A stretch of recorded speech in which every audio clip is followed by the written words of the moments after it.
இருள் மற்றும் ஒளி. கிறிஸ்துவுக்குள் பிரியமானவர்களே, சகோதரி நான்சி சொல்கிறார்கள், வேதாகம் முழுவதிலும் கடவுளின் பிரசனத்தை ஒளியுடனும் பாவத்தை இருளுடனும் தொடர்பு படுத்தப்பட்டுள்ளது. பாவம் உலகில் தோன்றியதிலிருந்து மனிதர்கள் பெரும் இருளால் சூழப்பட்டுள்ளனர். அதனால் நாம் உண்மையையும் அழகையும் காண முடியாமல் தடுமாறுகிறோம். பழைய ஏற்பாட்டில் ஒரு பெரிய ஒளி வாக்களிக்கப்பட்டது. அது இருளை பின்னால் தள்ளி அணைக்கும் ஒரு ஒளி.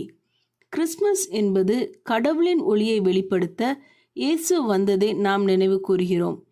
அந்த ஒளி இருளிலே பிரகாசிக்கிறது, இருளானது அதை மேற்கொள்ளவில்லை என்று அப்போஸ்தலன் பரிசுத்த யோவான் கூறுகிறார். மேலும் கிறிஸ்துவை விசுவாசித்து பின்பற்றுபவர்கள் ஒருபோதும் இருளில் நடக்க மாட்டார்கள். நீங்கள் எதில் நடக்கிறீர்கள்? இருளில் நடக்கிறீர்களா அல்லது கிறிஸ்துவின் வெளிச்சத்தில் நடக்கிறீர்களா? வெளிச்சத்திற்கு திரும்புங்கள். அவர் உங்கள் மூலம் அவருடைய ஒளியை பிரகாசிக்கட்டும். ஜெபம் செய்வோம்.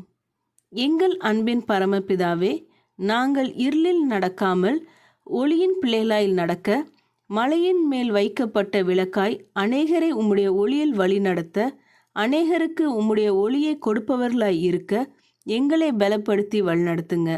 இயேசுவின் மூலம் ஜெபிக்கிறேன் பரமபிதாவே, ஆமீன். இந்த மெசேஜ் 2 டிசம்பர் 2021 நான்சி டிமாஸ் வோல்கமோத் அவர்களின் இயேசுவை தேடி என்ற புரோகிராமிலிருந்து எடுக்கப்பட்டது. கர்த்தர் உங்களை ஆசீர்வதிப்பாராக.